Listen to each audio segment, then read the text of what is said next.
Saudações, Dux e duquesas tricolores. Aqui quem fala é Duque Tricolor. Para mais uma análise de os 9 do Flu. Vamos falar sobre isso, né? Porque isso daí remete ao vídeo que eu fiz os 10 do Flu. E aí eu coloquei os 3 e vai ter os 9 também junto no mesmo dia. Então, sente no sofá ou na poltrona, deixe na cama, relaxe, me escute e entre no meu divã. Bom, isso pode parecer um vídeo bem aleatório, bem mais ou menos, mas eu queria falar mais sobre isso porque é interessante. Esse vídeo aqui pode parecer fora de época, mas não é. Eu tô fazendo esse vídeo viajando e eu fiz esse vídeo antes da viagem. Esse daí foi o data do vídeo de hoje. Tá bom? Dia 2/9. Então, dito isso, vamos ao vídeo.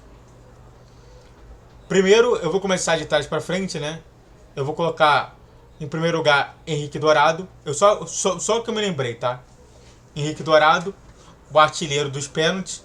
O cara não errava nenhum pênalti, né? Foi o centroavante que mais fez gol no Fluminense durante uma época. Todos eles com a situação de gol de pênalti. Diversos pênaltis marcados para o Fluminense. E quando não tinha, o Henrique Dourado não metia gol nenhum. O Henrique Dourado chamou tanta atenção do Fluminense pro Fluminense e pro próprio estilo do Henrique Dourado, que acabou parando no rival, que tanto cobiçou ele e conseguiu ter ele no seu time. Henrique Dourado, depois disso, visto que ele não era tudo isso, ele foi até colocado de escanteio. E a última vez que eu vi ele jogando estava no Cruzeiro e mesmo assim sendo reserva. Eu fico me perguntando assim, quem achava que o Henrique Dourado era bom? Não sei. Depois eu coloquei aqui o Pedro do Fluminense, sim. Eu sei que o Pedro estaria que estar mais adiante, mas eu já vou colocando logo ele aqui. Pedro, jogador de destaque, jogador vindo de Laranjeiras, de Xerém, jogador formado por lá, totalmente em descrédito de tudo que foi fundamentado no Flamengo. Pedro, que sempre teve seu coração flamenguista, tanto que mesmo no Flamengo ele torcia, mas ele torcia bem moderadamente, ele não torcia como que ele torce para os outros gols. Acabou justamente saindo do Fluminense, indo para a Fiorentina, e da Fiorentina tendo problemas de comportamento, indo para o Flamengo e se tornando uma das peças-chave do futuro do Flamengo. Se tornou até centroavante da seleção brasileira, mas lá pouco fez, tanto que era reserva do Richarlison, que não está jogando nada nisso tudo. Você gostava do Pedro? Eu não gostava não, né? Você tinha também o Magno Alves, jogador centenário do Fluminense, né? O cara que está sempre jogando ali, diversas vezes. Quando se precisava do Magno Alves, ele voltava para o Fluminense para atuar de camisa 9. É um centroavante nato, um centroavante que faz muito gol. É um centroavante que diversas vezes, quando a gente precisava de um jogador para ser goleador, ele vinha para o Fluminense e ajudava o Fluminense. Se tornou ídolo tanto do Fluminense quanto do Ceará, em diversos momentos. Mas passou por diversos outros times e acabou sendo um dos melhores 9 do Fluminense até então. Ele figura somente entre os 5 maiores goleadores do Fluminense. Pra tu ver, né? Você tem o Fred, você tem o Valdo, você tem o Cano, você tem o Magno Alves e você teria o Washington, que eu não coloquei aqui. Pena. Mas muito obrigado mesmo ao Magnata, porque você é o cara. Antes de falar sobre os 3 últimos que eu mais me aproximei e mais gostei, se inscreva no canal. Faça o triplo C que é curte, comente e compartilhe. Rede social da inscrição de vídeo. E todos os dias 10, 12 e 20 horas. Pix na tela. E vamos falar sobre os outros 3. Diversas vezes como camisa 9 do Fluminense, Rafael Moura, o He-Man, se tornou uma peça-chave para um talvez substituto do Fred no Fluminense.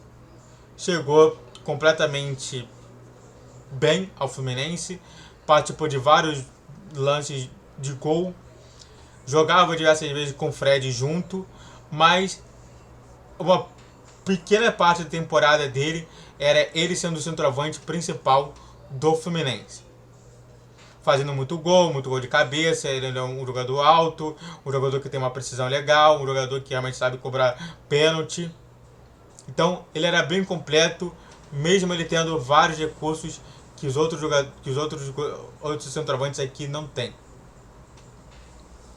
Dito isso, hoje ele está muito mal, ele nem figura nos times que são 10 primeiras posições da classificação, e eu não entendo por que essa redução. Mas ele participou de diversos momentos, mas sempre como um centroavante de passagem, nunca se mantendo no mesmo time. Talvez isso daí faça com que ele perca muita oportunidade. Os dois últimos, claramente que os dois últimos vocês já sabem, né? Fred, um dos melhores centroavantes que o Fluminense já teve, deu para nós 2 títulos do Brasileiro, um de 2010 e outro de 2012. Foi também o centroavante que recuperou o Fluminense da segunda divisão. Sem ele, a gente estaria ainda na primeira, a gente estaria ainda na segunda divisão no futebol brasileiro. É um jogador que teve passagem, depois teve uma briga gigantesca com o clube, acabou indo parar nos rivais Atlético Mineiro e Cruzeiro. Acabou realmente não participando de mais outros jogos, vendo que culparam muito ele por conta da decepção que foi o Cruzeiro no ano. E ele acabou sem time, tendo que o Fluminense resgatou ele, e ele hoje é o gerente de futebol do Fluminense. É um craque, é um dos melhores centroavantes que eu já vi jogar, e muito obrigado por tudo que o Fred fez. É um ídolo. E quem é o ídolo maior do Fluminense hoje? Centroavante, mas que não joga com a 9, mas sim com a 14, e Germancano. Eu não posso deixar o Cano aqui sozinho. Germancano é um ótimo centroavante, um dos melhores goleadores, um goleador que consegue disputar na quantidade de gols com o próprio Erling Haaland pela artilharia do mundo, que é uma coisa que a gente não vê no futebol mundial. Um jogador sul-americano disputar contra um jogador europeu. Um cara que tem uma ascensão enorme na carreira.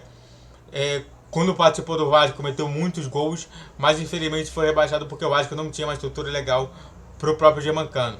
Acabou vindo para o Fluminense, muito para que não precisasse mexer muito nas coisas de mudança. E uma proposta bem feita e realmente uma confiança bem legal que o Mário deu ao Germancano, fez ele virar esse monstro que é hoje um goleador nato, um centroavante que todo mundo quer, e muita gente fala que não tem melhor centroavante do Brasil como o próprio Germancano. Dito isso, e aí, torcedor tricolor, sente saudade de algum deles? Sente saudade do Fred, do Rafael Moura, do Magnata Magno Alves, do Pedro, do Henrique Dourado? Sinta-se à vontade aqui. Mas eu só quero falar um pouquinho mais sobre isso, né? Que é sempre bom, né? Sempre relembrar. Relembrar e viver. Muito obrigado a todos que assistiram, eu fico por aqui. Se inscreva no canal. Faça o triplo C, que é curte, comente, compartilhe. Redes sociais da descrição de vídeo. Vídeo todos os dias 10, 12 e 20 horas. Pix na tela. Saudações tricolor.